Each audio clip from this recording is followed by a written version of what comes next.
Chers amis, bonsoir, frères et sœurs. J'aimerais que nous puissions maintenant lire quelques versets dans l'évangile de Jean, au chapitre 12.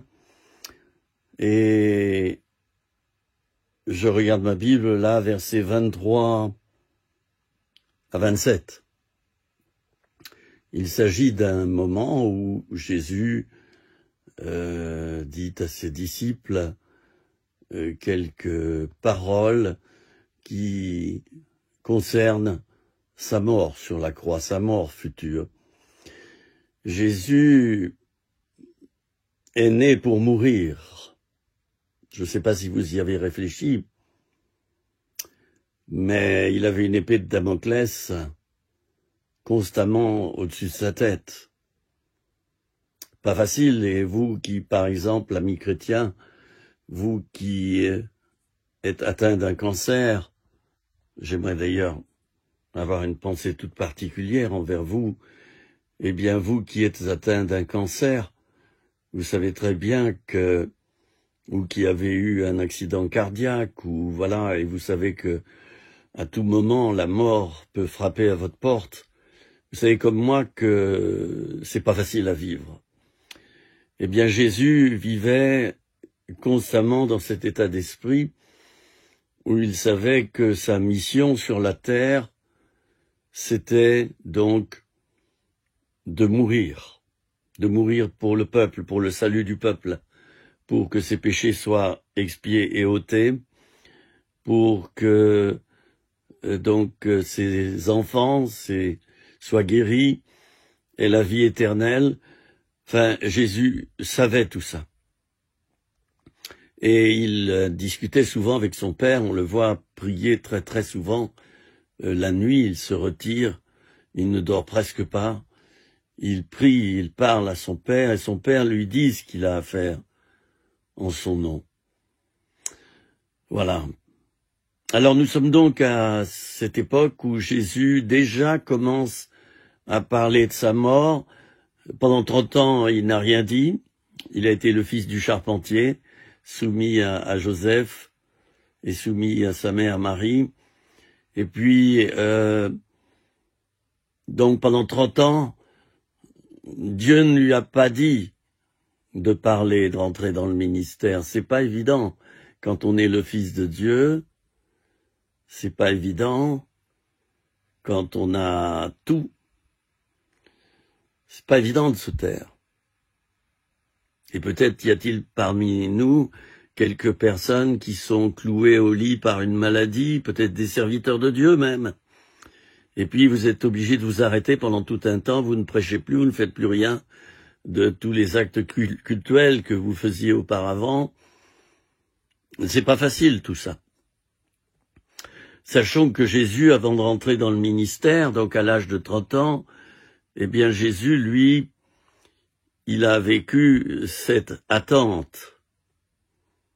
Oh, il n'avait pas le sentiment de perdre son temps, mais il avait hâte de rentrer dans son ministère, bien sûr. Pour sauver l'humanité, c'était sa mission. Et quelle mission! Et Marie, sa mère, s'en doutait. Elle le savait. Et on lui avait dit, une épée te transpercera le cœur. Elle savait qu'elle vivrait une situation absolument insoutenable et difficile. Elle s'était préparée à cela. Alors Jésus, donc, nous le voyons dans ce passage biblique, Évangile de Jean, à partir du verset 23, nous le voyons déjà parler de sa mort. Alors je ne sais pas à quelle époque il parle là à ses disciples. Est-ce que c'était longtemps avant sa mort ou est-ce que c'était une petite période seulement avant sa mort? En tout cas, il y pense souvent. Vous savez comme moi que quand on sait qu'on va mourir et mourir jeune, ben c'est pas facile à vivre, hein, tout simplement, et à tout âge d'ailleurs. Et chers amis, je pense à vous Je le redis une deuxième fois parce que c'est important. Je pense à vous, vous tous et toutes, vous qui savez que vous êtes condamnés par la médecine et que sans miracle de Dieu, eh bien, la mort est proche. J'aimerais vous dire courage. J'aimerais vous dire, et je ne le dis pas à la légère, que la vraie vie, c'est là-haut, vous le savez. Là-haut, dans le ciel. C'est pas sur la terre. La terre, on n'est que de passage. Et ceux qui n'ont pas encore découvert ça, eh bien, il leur reste l'essentiel à découvrir. Ceux qui croient que la vraie vie et la seule vie, c'est cette vie très courte sur la terre, ils ont encore tout à apprendre. Ben, ils en sont là. Et on doit les respecter. Voilà, alors Jésus était donc dans cet état d'esprit, à la fois heureux d'être rentré dans son ministère. Il y avait eu le feu vert de son père, maintenant tu peux y aller. Il y a eu son baptême d'eau, qui lui a été donné par Jean-Baptiste. Et puis il y a eu cette traversée du désert, enfin ce temps de 40 jours, où Jésus a vécu dans le désert, sans manger, sans boire. C'est l'Esprit qui l'a conduit là, pour y être tenté par le diable. Jésus a dû faire ses preuves. Vous vous rendez compte? Alors à combien plus de forte raison, nous les chrétiens, nous devons faire nos preuves également et accepter de faire nos preuves. La vie chrétienne, c'est une école où Dieu nous teste constamment. Et si les tests sont à peu près réussis, car qui réussit ces tests avec un 20 sur 20? Personne. Mais si les tests sont à peu près réussis, Dieu peut nous confier quelque chose de plus important encore, une responsabilité plus grande, parce qu'il sait que nous sommes devenus plus solides. Alors, ce séjour dans le désert, ça n'a pas été facile pour Jésus, et pendant 40 jours, 40 nuits, il est là, il prie, il est seul.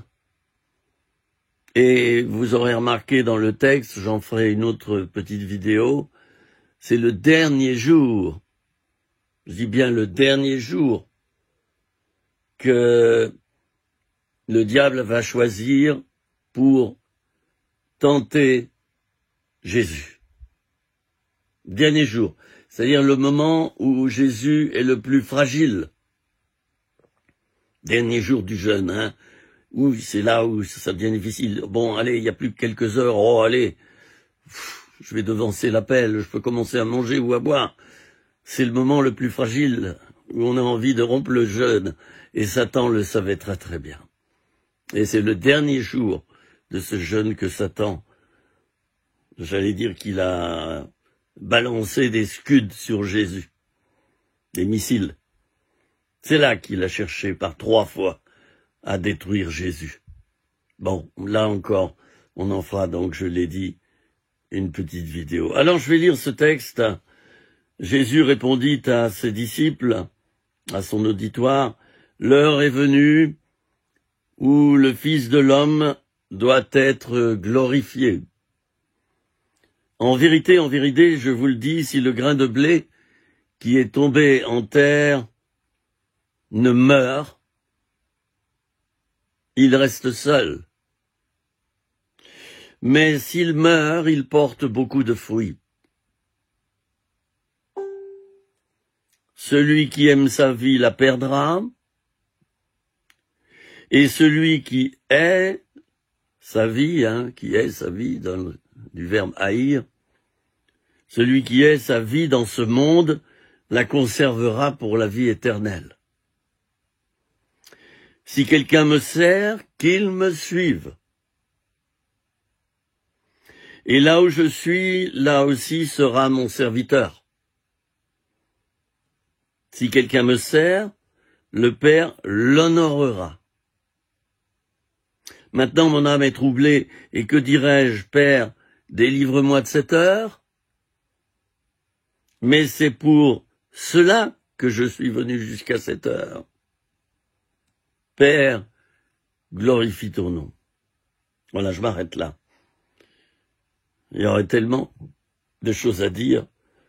Les versets de la Bible, les textes sont si nombreux et si riches en enseignements qu'on pourrait y passer des heures. Alors nous allons plancher ensemble, peut-être pendant 2 ou 3 vidéos de 15 minutes, nous allons plancher ensemble sur ces quelques versets que j'ai choisis. Et tout d'abord, eh bien, moi je me suis attardé sur la fin de ces versets. Si quelqu'un me sert, qu'il me suive. Ah, c'est intéressant.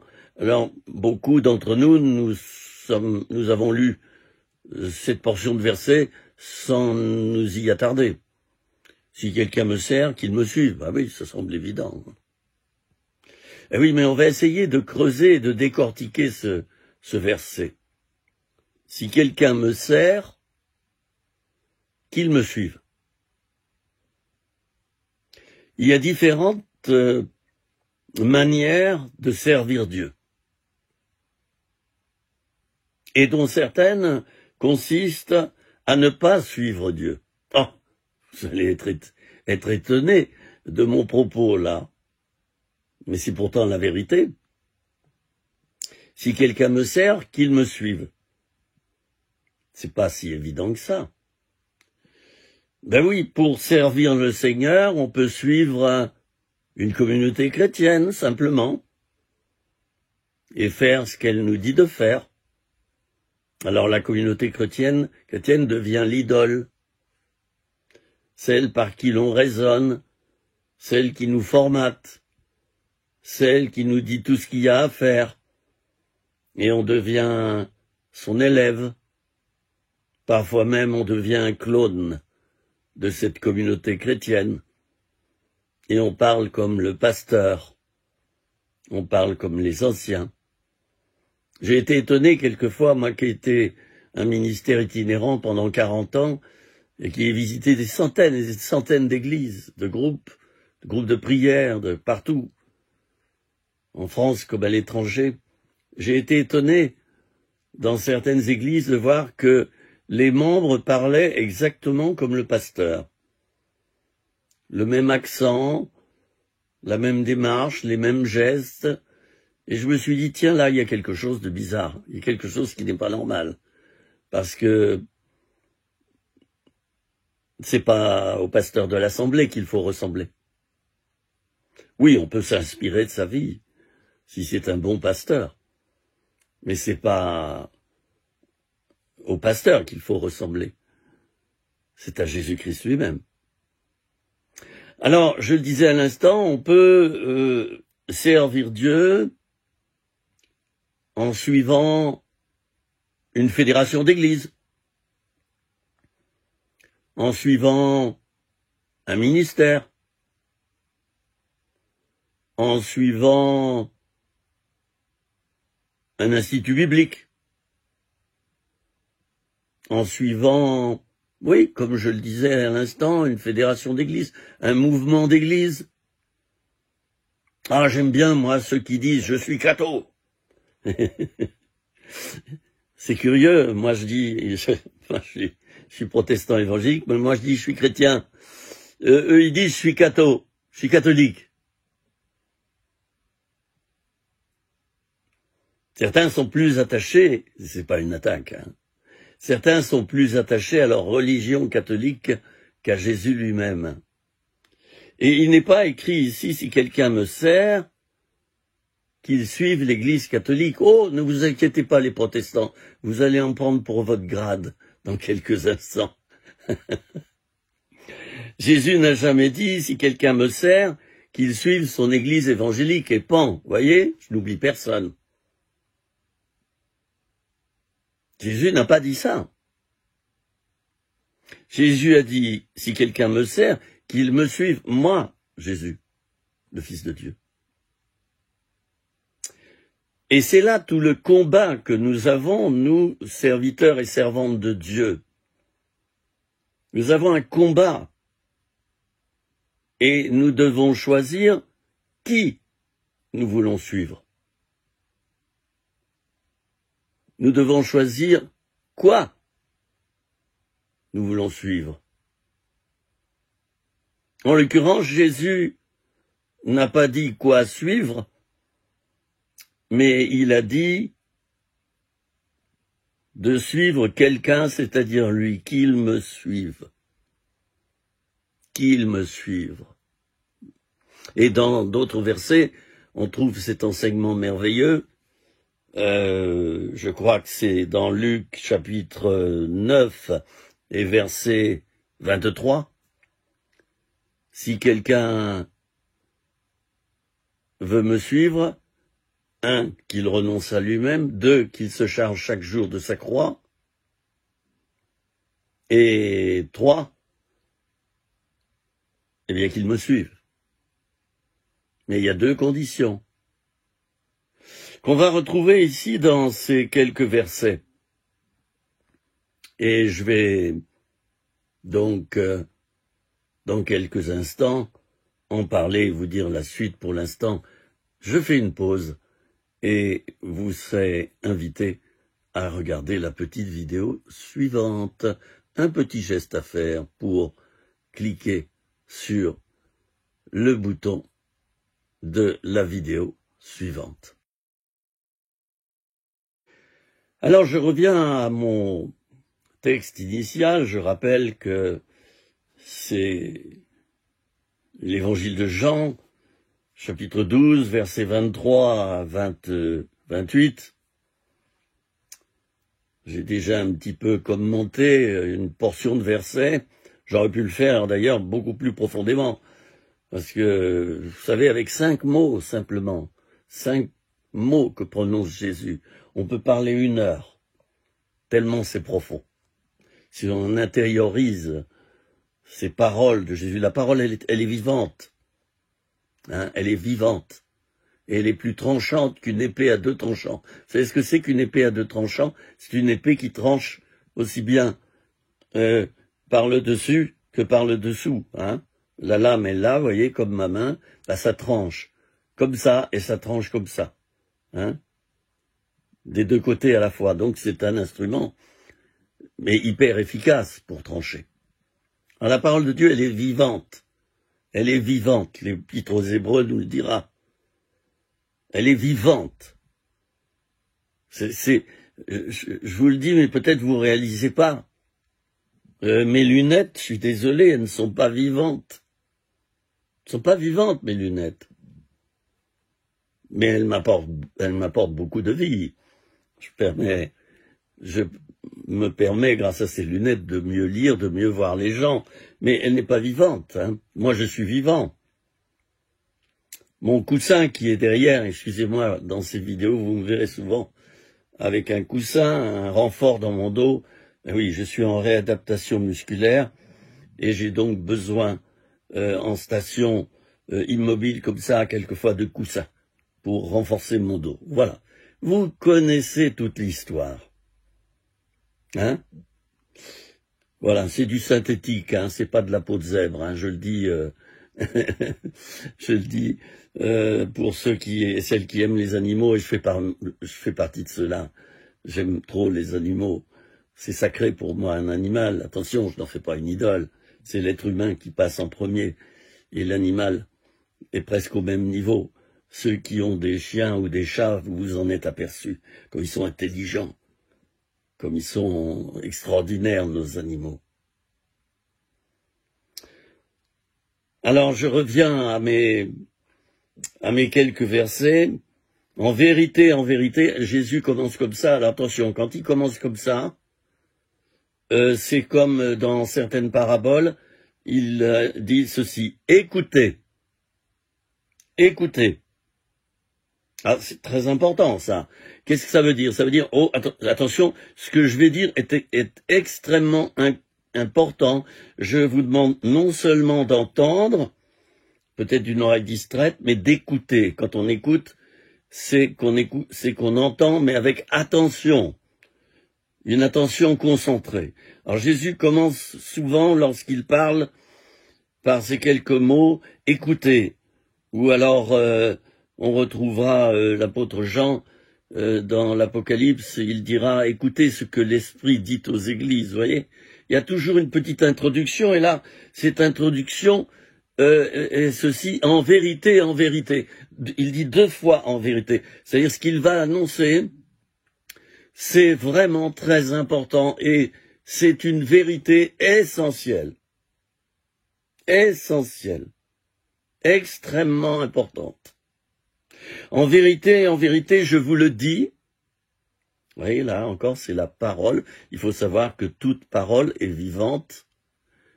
Par la parole, nous détruisons, ou nous construisons. Par la parole, nous bénissons ou nous maudissons. La parole contient la vie. D'ailleurs, le nom de la Bible, son nom véritable, c'est la parole de Dieu. La parole de Dieu. Hein? Et Jésus, on le voit dans l'Apocalypse, on dit que son nom, c'est la parole de Dieu. Voilà. Donc, il y a beaucoup de force dans l'esprit créateur de Dieu. La parole a beaucoup d'importance. Hein? Et le début de l'évangile de Jean commence en utilisant ce mot de parole. Hein.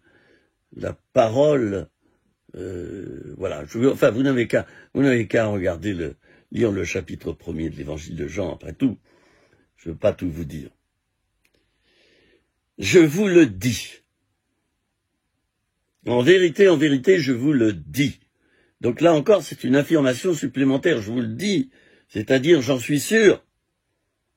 C'est pas n'importe quoi ce que je vais vous dire. Hein? Je vous le dis, moi le Fils de Dieu. Si le grain de blé qui est tombé en terre ne meurt, il reste seul. Mais s'il meurt, il porte beaucoup de fruits. Bon, je m'arrête là. Vous voyez, quelques mots, pas plus. Si le grain de blé qui est tombé en terre ne meurt, il reste seul. Voilà, je m'arrête là. Donc, le grain de blé représente quoi, là, ici? Il représente la vie d'un chrétien. Vous savez qu'un grain de blé, il est vivant, même quand il est remisé dans le grenier à semences, l'hiver, voilà, il se passe rien ne bouge, mais il est vivant, le grain de blé. On a retrouvé dans les pyramides d'Égypte des grains de blé vieux de plus de 4000 ans. On les a plantés à l'extérieur, dans de la terre, voilà, de la bonne terre, et le blé a levé. 4000 ans. 4000 ans. Voilà, et ce qui me fait dire que, au sujet de l'avortement, et c'est pas mon sujet, hein, quand on décide qu'au bout de 10 semaines ou 12 semaines, enfin ça dépend des pays et des règlements et des lois, quand on décide que la vie est là, à partir de 10 semaines, par exemple, ou 12 semaines, c'est un leurre, c'est une invention des hommes. C'est faux.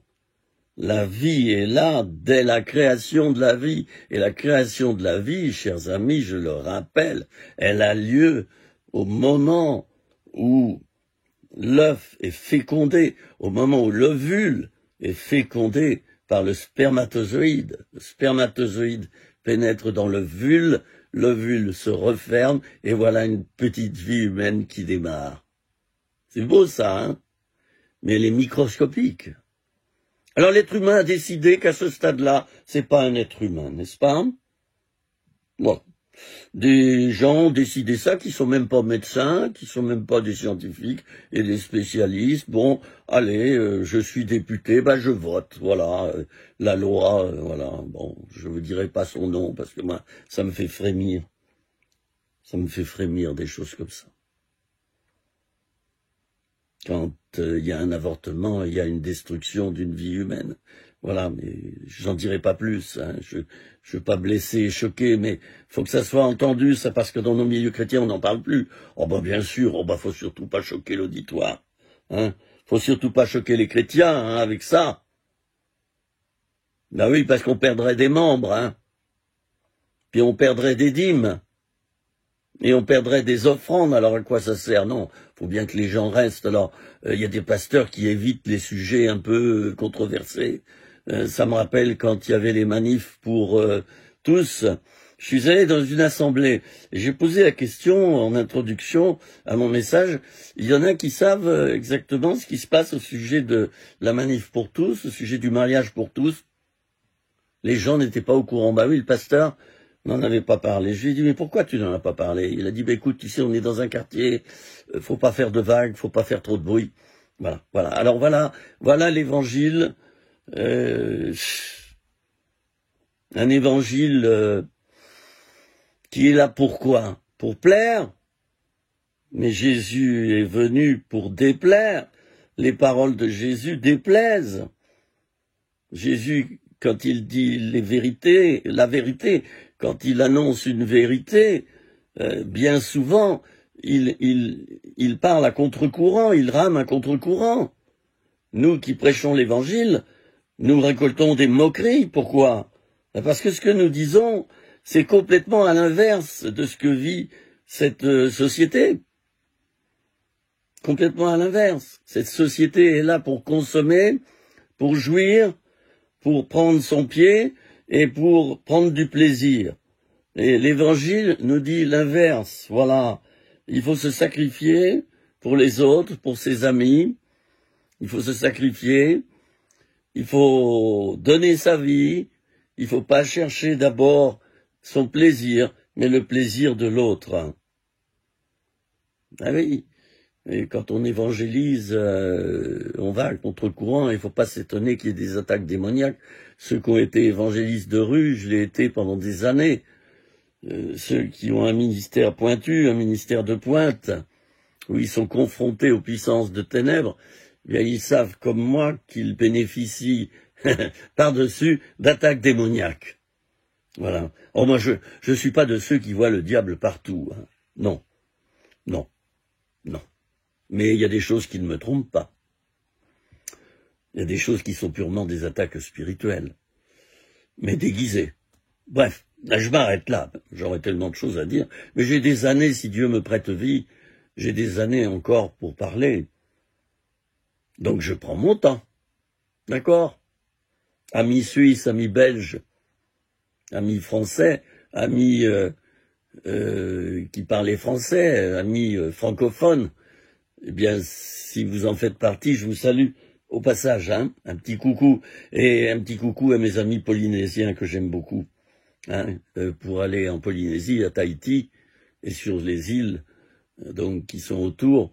Il y a à peu près 22-23 heures d'avion. On fait une escale aux USA, hein, et puis, voilà, c'est une journée entière d'avion, et on change complètement de cadran horaire. Le jour, c'est la nuit, c'est le jour. Bon, alors donc, c'est fatigant. Le jet lag est à son paroxysme. C'est pour ça que moi, qui ai exercé, qui ai fait quelques missions à Tahiti, eh bien, dans les derniers séjours, déjà, je commençais à changer mon rythme. Je me couchais très très tard le soir, hein, de manière à vivre déjà une partie de ma nuit comme s'il faisait jour, et puis je faisais l'inverse également. Hein. Je faisais l'inverse. Alors ce qui faisait que quand j'arrivais en Polynésie, où là, il y avait un décalage horaire de 12 heures, et donc au moment où j'avais envie de dormir, fallait justement, c'était le début de la journée, eh bien déjà mon organisme, je l'avais déjà préparé un petit peu avant. Je le dis au passage, s'il y en a qui sont habitués à prendre des avions et faire des vols internationaux, quelquefois il faut se préparer, hein, et quelques jours avant. Et donc les souffrances liées au jet lag, c'est-à-dire à l'adaptation du corps, de l'ensemble de l'organisme, eh bien cette gestion-là se fait beaucoup mieux si on procède par étapes, et non pas violemment comme ça, passer du jour à la nuit et de la nuit au jour. Bon, alors qu'est-ce que je disais? Si le grain de blé, qui représente donc une vie humaine, s'il ne meurt, il reste seul. Si le chrétien ne meurt pas à lui-même, il reste seul. On n'aime pas mourir à nous-mêmes, on n'aime pas se sacrifier, on n'aime pas souffrir. On n'aime pas du tout, c'est normal. Moi, j'aime pas ça. Mais j'aime tellement le Seigneur que j'accepte d'y passer. J'accepte de mourir à moi-même. J'accepte de ne pas faire mon propre programme. J'accepte quelquefois de jeûner au lieu de manger. J'accepte de voyager au lieu de rester chez moi. Et l'inverse, rester chez moi au lieu de voyager. Mourir à soi-même, c'est quoi? C'est faire la volonté de Dieu, qui est foncièrement différente de la nôtre. Et c'est Ésaïe qui dira « Mes pensées ne sont pas vos pensées ». Autant l'Orient est éloigné de l'Occident, autant vos pensées et mes pensées sont éloignées également. Si le grain de blé qui est tombé en terre ne meurt, il reste seul. Le grain de blé tombé en terre, c'est le chrétien qui s'est donc converti, qui s'est donné à Jésus, qui l'a accepté comme sauveur et Seigneur, et qui donc vit en nouveauté de vie. Il devient une nouvelle créature. Il n'est pas forcément tout de suite né de nouveau, d'ailleurs. Bon, j'en ferai une étude une fois sur ce que c'est que la nouvelle naissance. Il y a des chrétiens qui ne sont pas nés de nouveau. Ils sont convertis, ils ont donné leur cœur au Seigneur, mais ils ne sont pas nés de nouveau. C'est-à-dire qu'ils font toujours leur propre volonté en incorporant Jésus dedans. Bénis-moi dans ce que je vis, dans ce que je décide. C'est pas ça la vraie vie chrétienne, La vraie vie chrétienne, c'est Seigneur, me voici, ô Dieu, pour faire ta volonté. Et Jésus ne faisait que ce qu'il voyait faire au Père. Il ne faisait que la volonté de son Père, c'est pour ça qu'il passait des nuits à prier. Alors si le grain de blé qui est tombé en terre, ça c'est l'image du chrétien qui se met à genoux, à terre, et qui donne sa vie au Seigneur, alors s'il ne meurt, il reste seul. S'il ne meurt à lui-même, à sa propre volonté, à ses propres désirs, à son propre plan pour sa vie, mais s'il ne meurt, il reste seul. C'est-à-dire qu'il ne va pas être heureux. Puisqu'on retrouve dans le livre de la Genèse, il n'est pas bon, et c'est Dieu qui parle, Dieu le Père, il n'est pas bon que l'homme soit seul. Et c'est là que Dieu a décidé de créer la femme. Il n'est pas bon que l'homme soit seul. Un célibataire qui vit seul et qui aspire au mariage, il est souvent malheureux, parce qu'il, tant qu'il n'a pas trouvé son double, son âme sœur, il est malheureux, il est seul.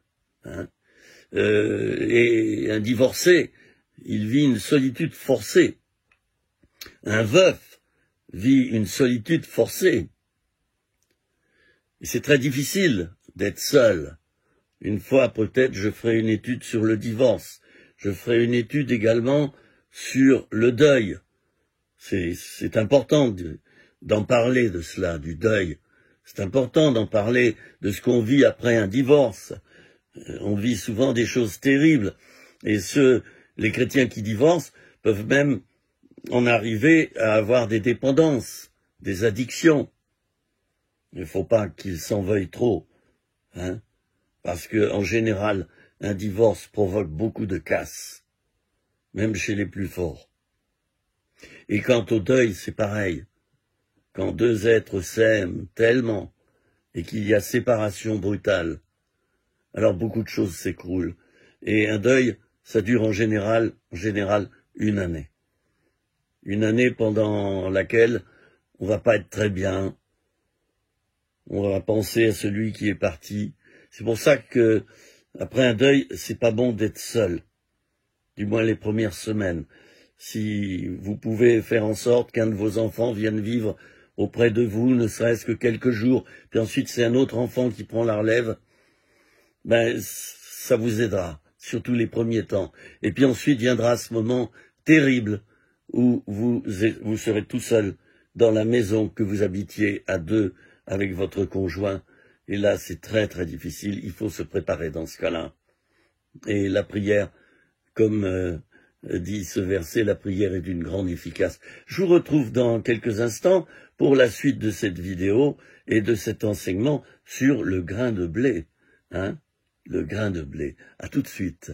Vous cliquerez pour la suite, si vous voulez voir la suite de cette vidéo maintenant, vous cliquerez sur le bouton suivant. J'indiquerai dans quel ordre. À tout de suite.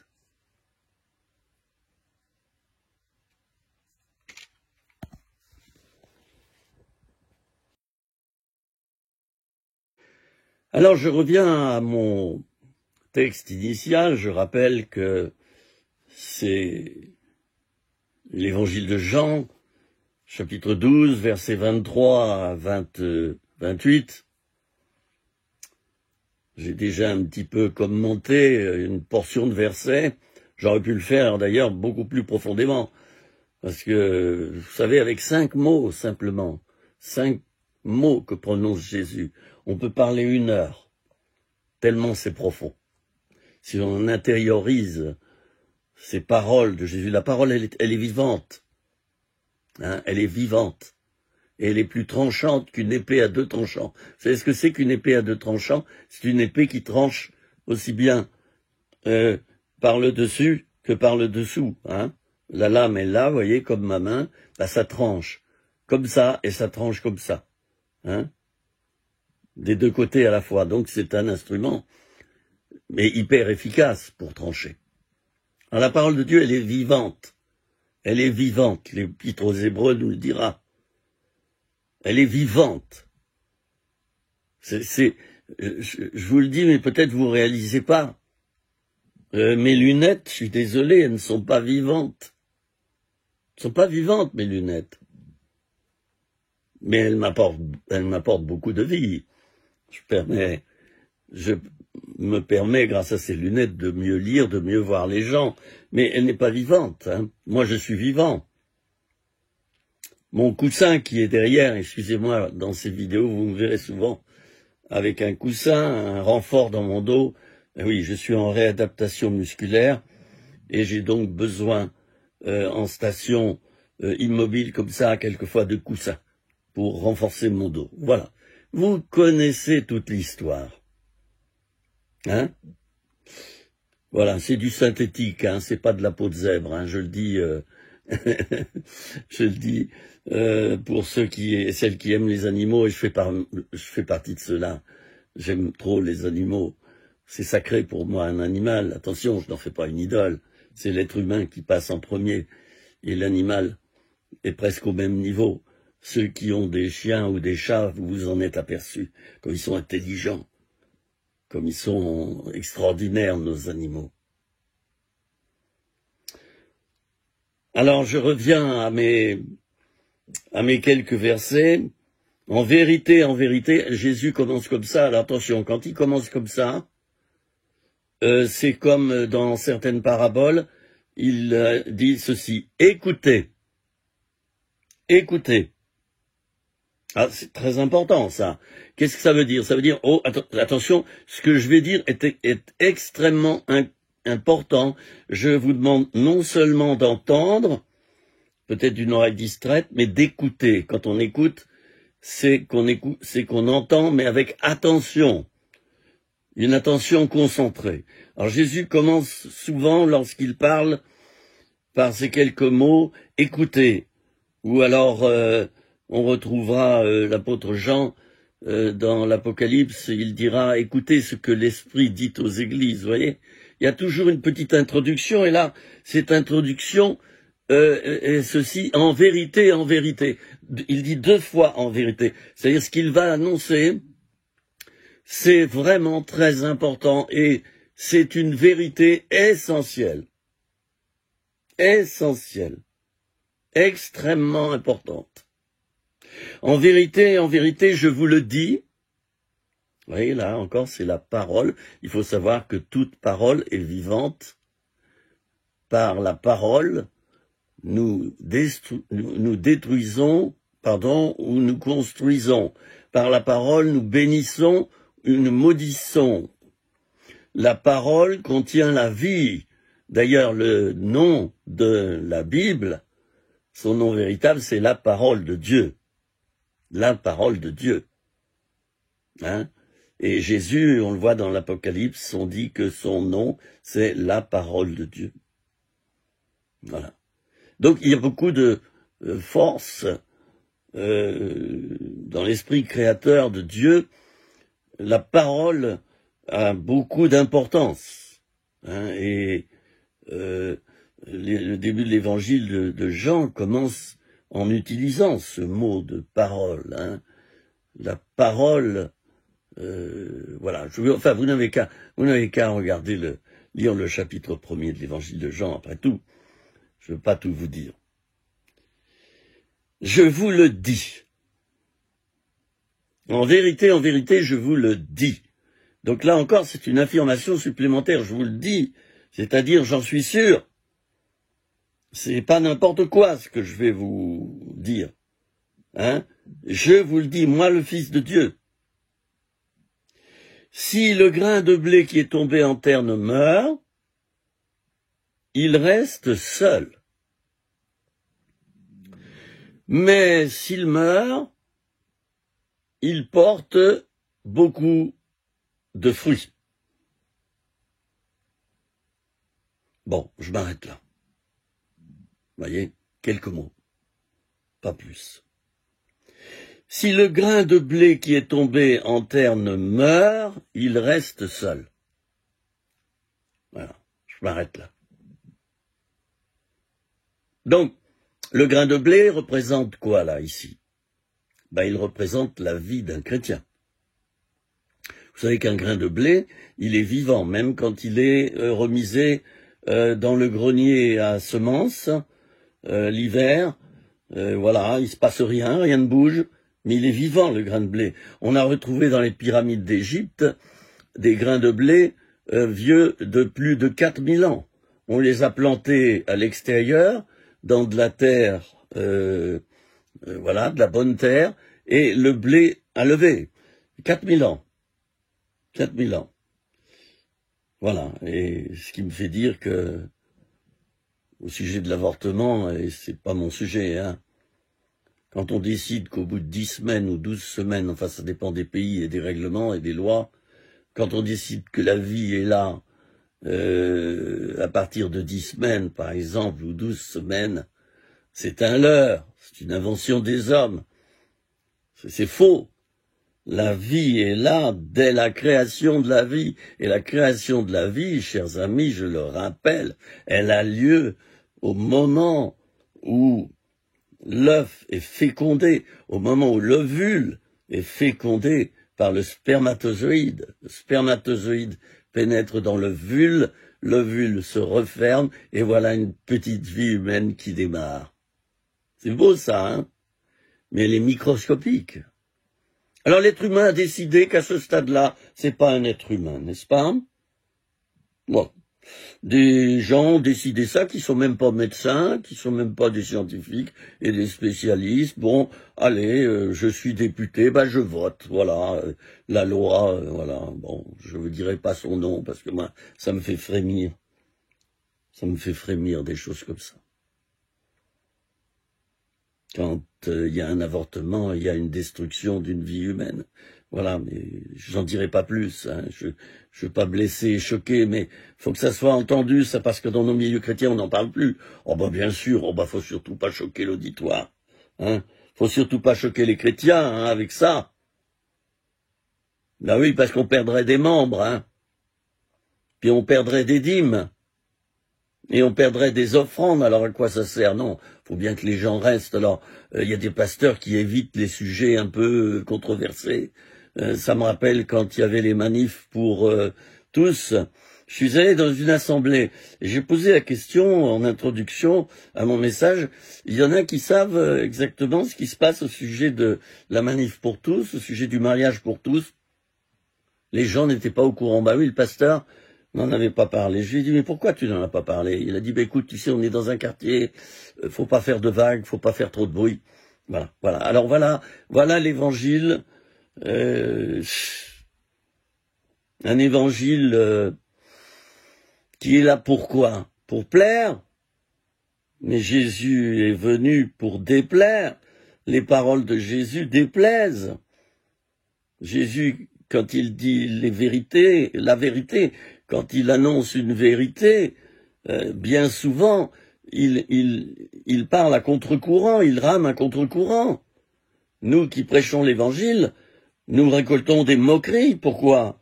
Parce que ce que nous disons, c'est complètement à l'inverse de ce que vit cette société. Complètement à l'inverse. Cette société est là pour consommer, pour jouir, pour prendre son pied et pour prendre du plaisir. Et l'évangile nous dit l'inverse. Voilà. Il faut se sacrifier pour les autres, pour ses amis. Il faut se sacrifier. Il faut donner sa vie. Il faut pas chercher d'abord son plaisir, mais le plaisir de l'autre. Ah oui. Et quand on évangélise, on va à contre-courant. Il ne faut pas s'étonner qu'il y ait des attaques démoniaques. Ceux qui ont été évangélistes de rue, je l'ai été pendant des années.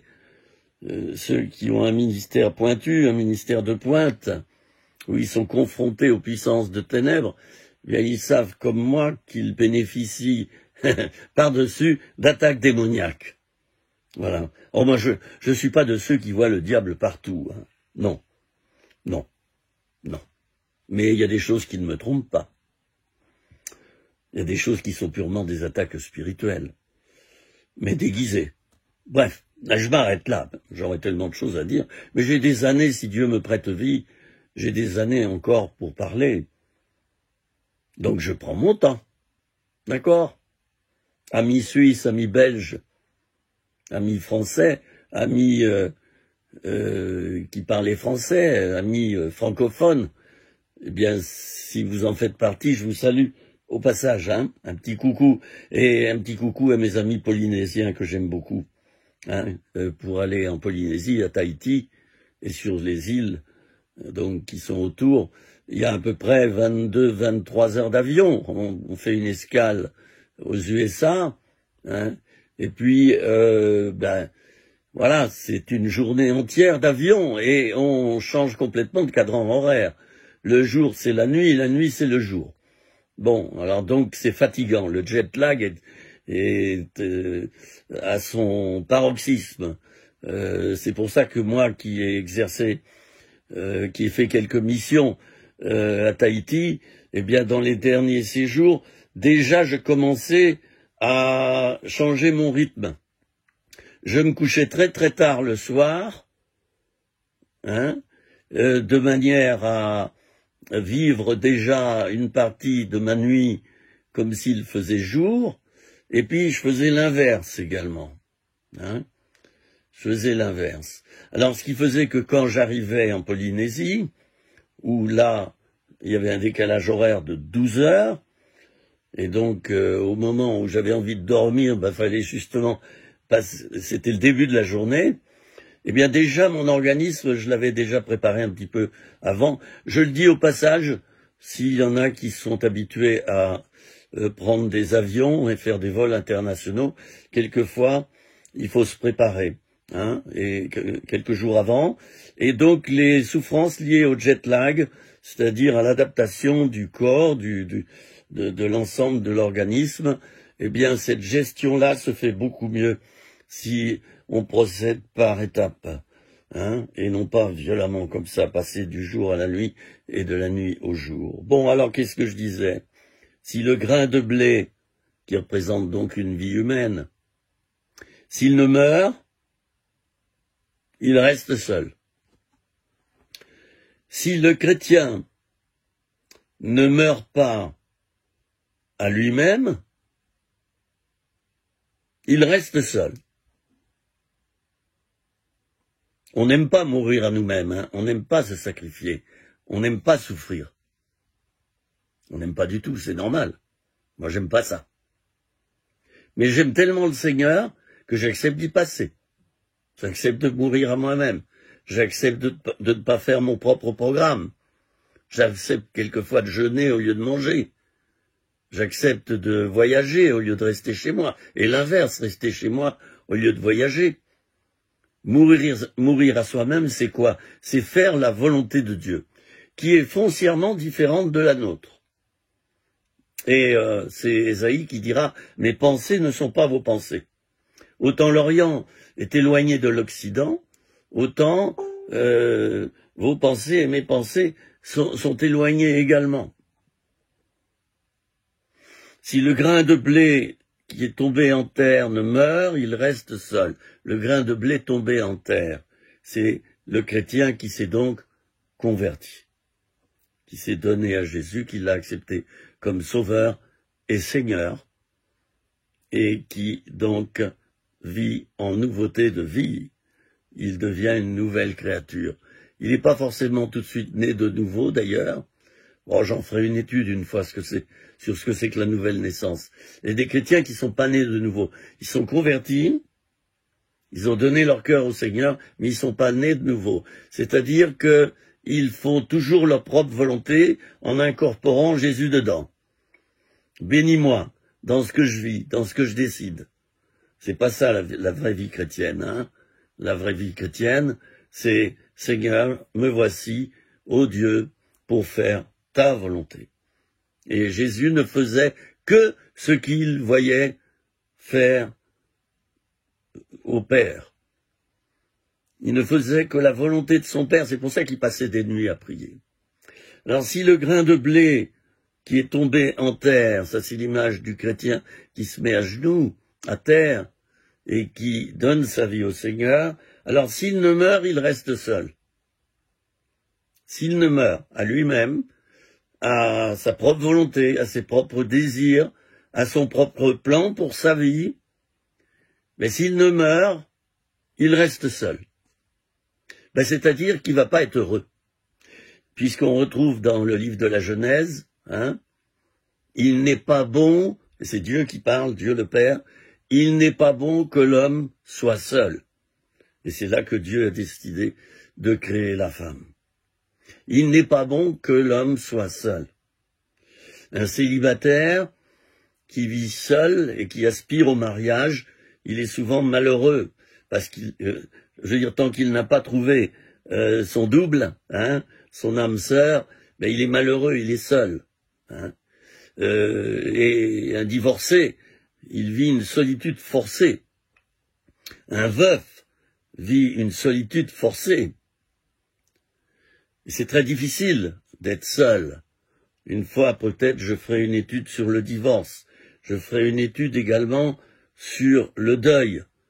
C'est important d'en parler de cela, du deuil.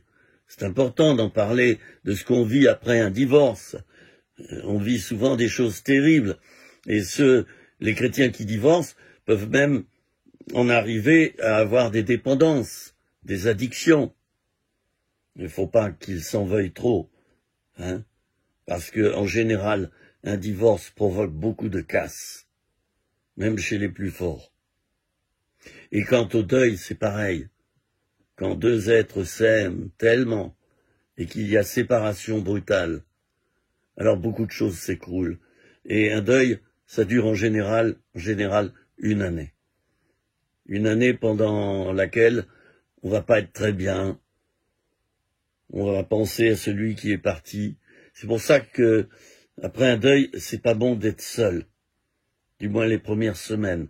Si vous pouvez faire en sorte qu'un de vos enfants vienne vivre auprès de vous, ne serait-ce que quelques jours, puis ensuite c'est un autre enfant qui prend la relève, ça vous aidera, surtout les premiers temps. Et puis ensuite viendra ce moment terrible où vous serez tout seul dans la maison que vous habitiez à deux avec votre conjoint. Et là, c'est très très difficile. Il faut se préparer dans ce cas-là. Et la prière, comme dit ce verset, la prière est d'une grande efficace. Je vous retrouve dans quelques instants pour la suite de cette vidéo et de cet enseignement sur le grain de blé. Hein, le grain de blé. À tout de suite. Vous cliquerez pour la suite, si vous voulez voir la suite de cette vidéo maintenant, vous cliquerez sur le bouton suivant. J'indiquerai dans quel ordre. À tout de suite.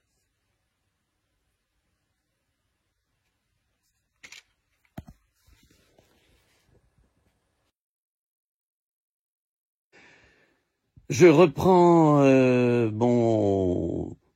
mes réflexions sur ces quelques versets contenus dans l'évangile de Jean, au chapitre 12, versets 23 à 28. Le grain de blé, on pourrait en parler pendant des heures. Alors, si tu acceptes de tout donner pour le Seigneur, de te déposséder, comme le grain de blé le fait, il n'est plus dans le grenier où est son confort, il est dans la terre. Il reçoit de la flotte de temps en temps, et puis il y a de la lumière qui l'éblouit. Ça ne va pas être facile pour lui, le grain de blé. Et puis au bout d'un moment, hop, c'est la joie, il commence à pousser, à se développer. Il devient une tige, puis un épi. Alors, Jésus parle souvent de la nature. Vous avez remarqué dans ses paraboles, souvent, il prend des images empruntées à la nature. Il parle souvent par exemple, des champs. Il parle des montagnes et de quantité il y a la tempête, il y a l'eau, la mer, la barque. Enfin, il y a beaucoup d'images que Jésus prend parce que Jésus s'adresse aux simples. Et Jésus a dit, si vous redevenez simples comme ces petits enfants, ça c'est formidable. Mais ceux qui ne redeviennent pas comme ces petits enfants, ils ne rentreront pas dans le royaume des cieux. Il faut simplifier la vie si on veut comprendre les choses de Dieu. Tous les esprits compliqués, les esprits qui raisonnent, les esprits qui rationalisent, ont beaucoup de mal à comprendre les choses de Dieu. Ben oui, parce que ils font plus confiance à leur bobine là à l'intérieur, font plus confiance à leur bobine qu'au reste, quoi, qu'à la simplicité de l'évangile. Voilà, ils veulent tout trier, tout contrôler, tout rationaliser. Dieu, ils aiment mettre Dieu en boîte. Voilà, Dieu, il fait comme ça, il fait pas comme ça. Eh non, un jour il va faire comme ça, mais un jour, le lendemain, il va peut-être faire l'inverse. Tu peux pas mettre Dieu dans ta boîte. Il y a des chrétiens comme ça qui réfléchissent, et tant que ce qui se passe et ce que Dieu fait, ça rentre pas dans leur conception de ce que Dieu devrait faire, ils le rejettent. C'est pas l'œuvre de Dieu, c'est pas Dieu qui fait ça. Mes chers amis, vous avez tort. Parce que vous passez Dieu à la moulinette, la moulinette de votre propre raisonnement. Et ça, c'est... La Bible est formelle. Heureux les pauvres les pauvres en esprit. Heureux les petits, les humbles, les simples. Vous connaissez la foi du charbonnier? C'est une expression française, Avoir la foi du charbonnier, c'est-à-dire avoir une foi toute simple. On voit plein de gens accourir vers Jésus et se présenter à lui, et qui ont une foi simple. Le centenier, par exemple, qui était le premier qui croyait en Jésus et qui était païen, il n'était pas juif, centenier, il a été exaucé tout de suite parce qu'il avait une foi simple. Ne te déplace pas pour prier pour mon enfant. Dis seulement une parole et mon enfant sera guéri. Alors Jésus est touché par une pareille foi. Il prononce cette parole. Va, ton enfant est guéri. Et l'homme rentre chez lui, son enfant est guéri. Voilà, la simplicité. Moi j'ai appris, en tant que croyant, en tant que chrétien, j'ai appris à me simplifier la vie. Et à ne pas tout mouliner dans la tête, mais à dire, tiens, ça se passe comme ça, mais ça a l'air être de Dieu, c'est Dieu qui agit. Bon, je comprends rien, mais j'y vais. Voilà, je fais confiance. C'est important de se lâcher. On appelle ça d'ailleurs le lâcher-prise, dans des termes psychologiques, le lâcher-prise. Faut lâcher prise pour vivre avec Dieu et en Dieu. Alors le grain de blé, il va pousser, et puis viendra le moment de la récolte. Et ce qui est formidable, c'est qu'une partie de la récolte va servir à faire de la farine, et une autre partie va être utilisée pour l'année suivante pour semer à nouveau. C'est très parlant, ça. Il faut être fécond quand on travaille dans le service de Dieu. Il faut être fécond. Et il faut, d'une part, donner à manger spirituellement aux gens, mais il faut aussi former des gens. Et c'est l'image de ce grain de blé qui reste dans le grenier, là. On n'y touche pas trop. Alors, on va le former, on va le faire attendre. Une formation, ça nécessite la patience. Il faut savoir attendre.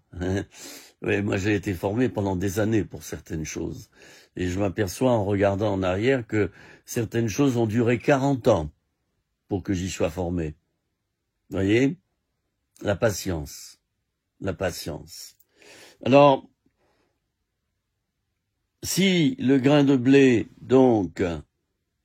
meurt, il porte beaucoup de fruits. Est-ce que c'est pas ça que tu veux? Porter beaucoup de fruits pour le Seigneur? Oui, c'est ça que tu veux. Mais d'abord, faut mourir à toi-même. Tu pourras pas porter du fruit par toi-même. Pas possible. Pas possible. Un chien n'est pas un chat. Voilà. Et par toi-même, tu pourras pas porter du fruit pour le Seigneur, parce que ton fruit sera issu de ta chair.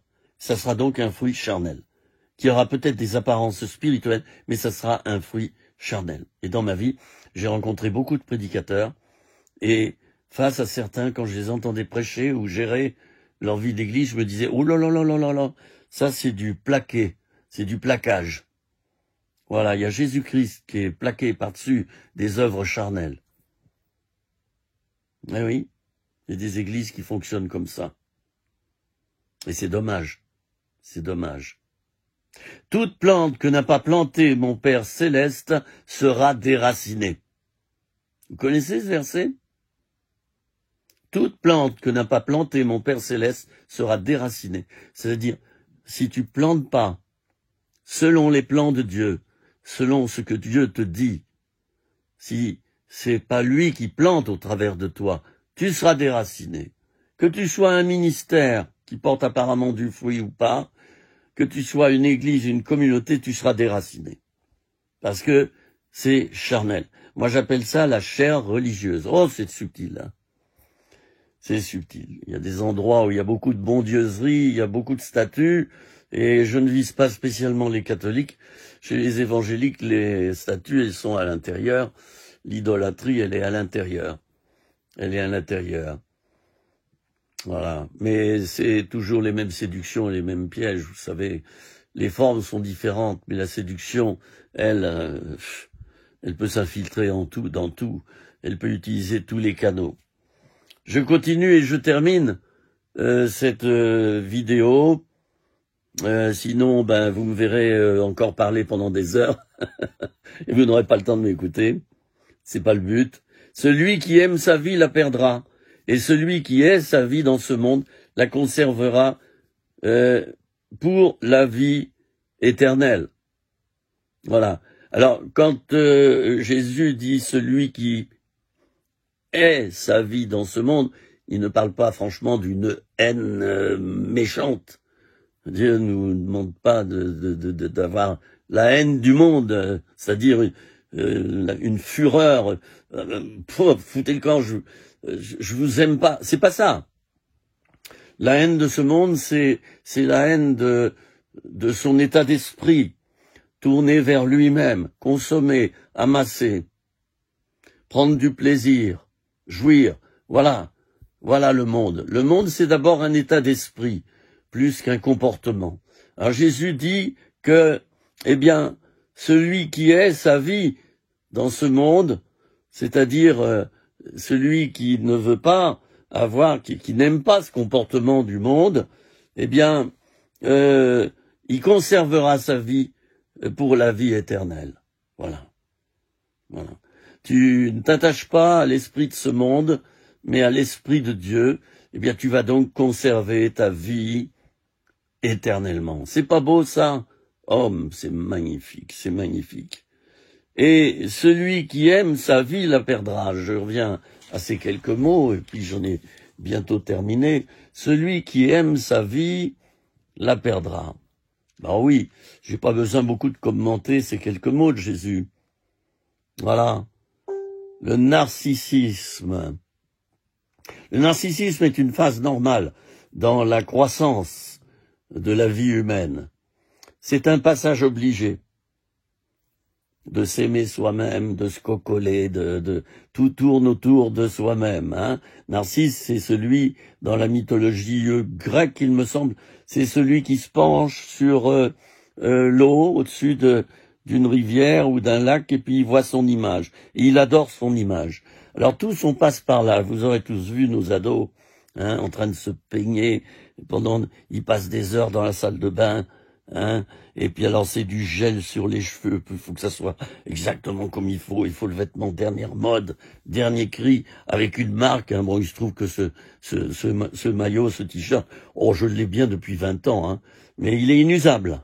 Alors je le mets l'été. C'est un truc de sport d'ailleurs. Bon, alors vous avez vu nos ados, ils passent par cette phase de narcissisme. Le problème, c'est quand le chrétien reste narcissique. Il ramène tout à lui, moi. Alors Jésus dit ceci, il dit donc, celui qui aime sa vie la perdra. Voilà. Plus tu vas faire de toi le centre de ta vie, en pensant à être un petit Dieu, plus tu vas perdre ta vie. Moins tu vas réussir.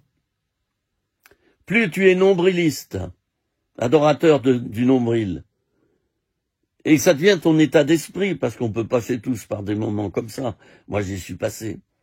Mais plus tu restes comme ça, plus tu vas perdre ta vie. Voilà. Le PDG, qui a 3 petites valises, là, avec des codes secrets. Il a 4 téléphones. Allô, oui, il a jamais le temps de s'occuper de ses enfants, de sa femme. C'est tout juste s'il dit bonjour à ses employés quand il rentre dans l'entreprise. Et il est tout le temps en train de faire des marchés, de gagner de l'argent. Mais il est fou, cet homme. Il est fou. Son argent, il peut le garder. C'est son argent qui va le perdre. Il l'emmènera même pas avec lui au jour de sa mort. Alors moi, je préfère vivre pauvrement, mais avoir un autre trésor, c'est Jésus-Christ. Mon trésor, c'est Jésus. Voilà, ma banque, c'est le ciel. Là où il y a de l'or et de l'argent qui ne périssent pas. Voilà. Alors, si tu cherches, n'est-ce pas, à aimer ta vie ici-bas, à tirer tes sécurités d'abord de ta vie, de ton appartement, de ton logement, de ta voiture, de ta famille, si c'est ça ton univers, t'as tout perdu. Parce que tout ça, ça passera, nous dit la parole de Dieu. Ça passera.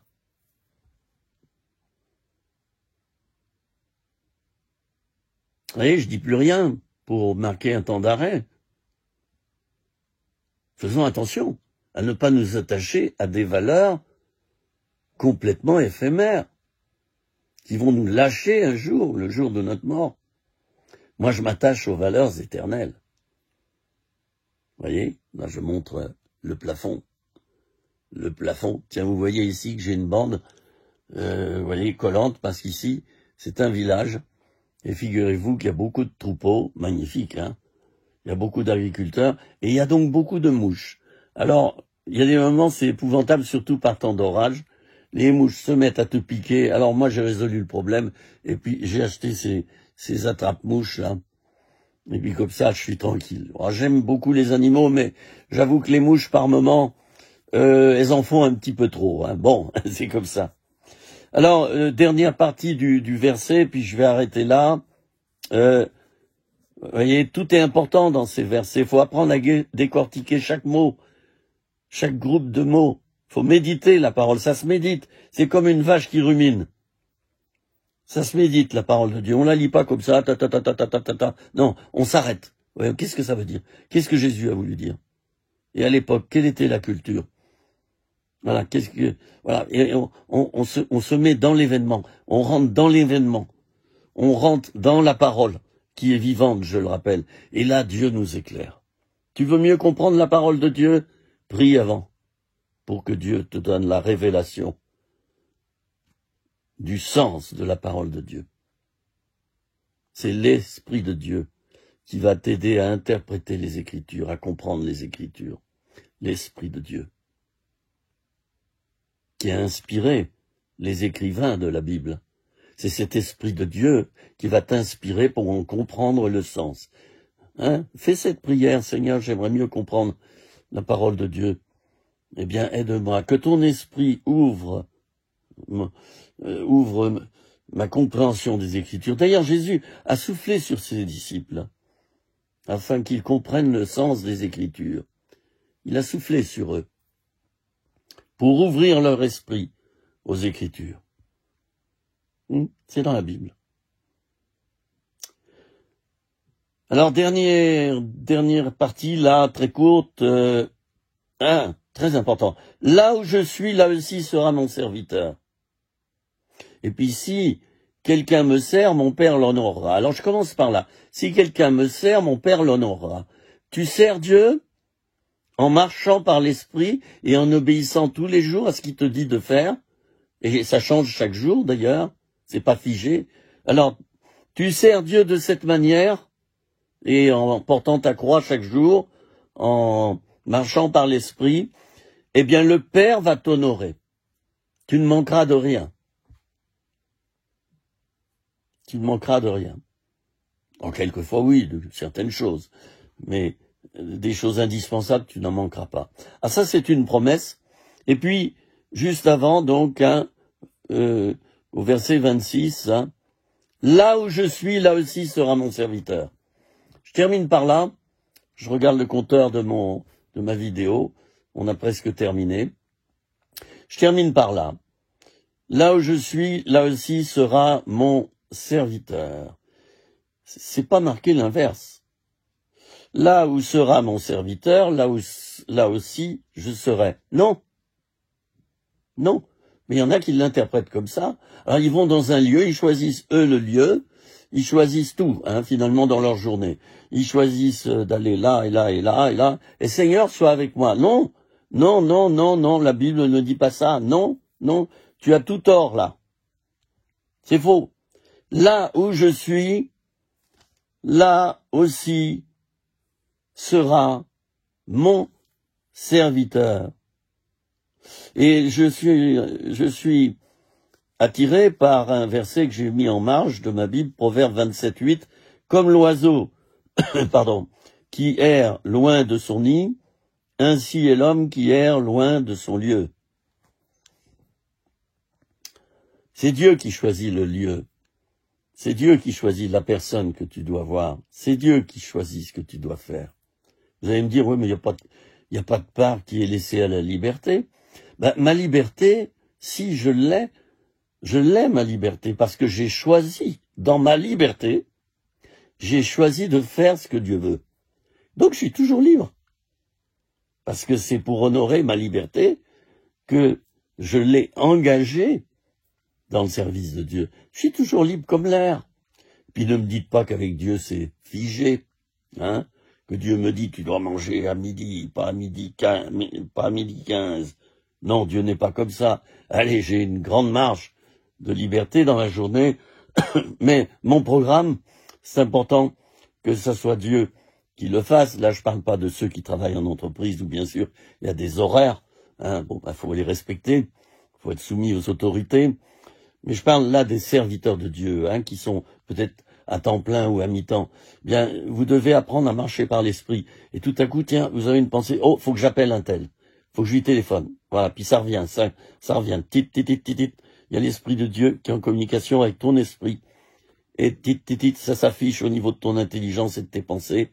Il faut que tu téléphones à cette personne. Et là, son nom s'affiche sur ton écran intérieur. Combien de fois j'ai fait ça? J'ai pris mon téléphone, et puis tout à coup j'avais cette pensée très forte, faut appeler. Voilà. Eh ben, je suis tombé pile sur un événement ou difficile ou heureux. Oh, ça tombe bien que tu m'appelles. J'allais t'appeler d'ailleurs. Et ça tombe bien que tu m'appelles parce que écoute, voilà, je vais te raconter le drame qu'on vient de vivre. Et je suis content que tu me téléphones. Voilà. Ou alors c'est peut-être une joie qu'on va partager. Faut se laisser faire par l'Esprit de Dieu. Hein? J'ai dit l'autre jour dans une vidéo que l'Esprit c'est comme une antenne. On est corps, âme, esprit. Ceux qui croient pas en Dieu, c'est tout simple. Ils ont enlevé leur esprit. Ils l'ont boycotté. Ah, bien sûr, l'esprit c'est comme une antenne. Ben, l'antenne, tu peux l'arracher. Dieu n'existe pas, ben, bien sûr, parce que tu ne fonctionnes que dans ton âme et dans ton corps, comme font les animaux d'ailleurs. Mais ton esprit n'est pas éveillé. Un esprit, ça s'éveille. Hein, ça s'éveille. Moi, depuis tout petit, mon esprit fonctionnait et, merci Seigneur, il n'a pas arrêté de fonctionner. Et c'est ainsi que j'ai pu devenir croyant, parce que j'ai pu communiquer avec l'Esprit de Dieu. Les médiums ont un esprit très développé et ils communiquent avec les démons. D'accord? Donc, cet esprit, c'est important de l'utiliser. Et j'ai des amis non croyants, je me dis mais c'est pas possible, ça saute aux yeux qu'il y a un créateur derrière la nature, ça saute aux yeux que Dieu fait telle chose et telle chose. C'est pas une main humaine qui a réalisé ça, c'est pas possible, hein. Alors ben là alors leur esprit, ils l'ont anéanti, voilà, ils veulent plus s'en servir. Bon, allez, Dieu n'existe pas. Ben oui, ben c'est vraiment dommage, quoi. Hein. Tu rates beaucoup de choses. Tu rates beaucoup de choses en ayant complètement bétonné ton esprit de manière qu'il fonctionne plus. Alors bien sûr que tu peux pas découvrir que Dieu existe puisque cette partie-là de toi-même, eh ben, elle est bétonnée. Elle est bétonnée. Quand le béton il prend, ben après, t'es endurci. On dit souvent un chrétien endurci. Ben il a bétonné son esprit. Hein. Il a bétonné par différentes méthodes. Bon, je m'arrête pour dire que c'est important de ne pas inverser les choses. Si quelqu'un là où je suis, pardon, là aussi sera mon serviteur. Donc, faut que tu te trouves là où Dieu veut que tu te trouves. Faut que tu fasses ce que Dieu veut te faire faire.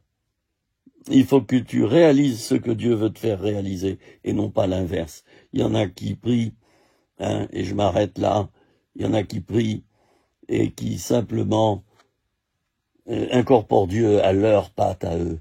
C'est très subtil. J'incorpore Dieu à ma vie. Dieu, t'as intérêt à m'aider dans ce que j'ai décidé. Ah oui. Mais tu n'es pas enfant de Dieu, c'est pas vrai.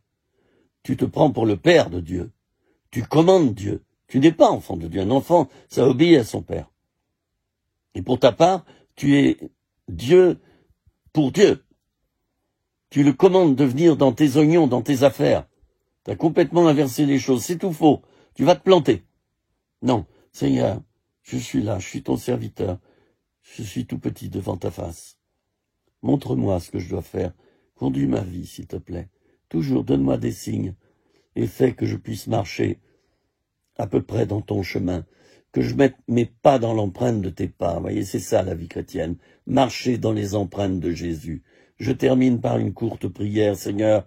Je te prie pour ceux et celles qui m'ont écouté, qui ont suivi peut-être cette série de 4 vidéos sur l'évangile de Jean, chapitre 12, versets 23 à 28. Seigneur, je te prie pour tous ceux qui ont écouté ces vidéos.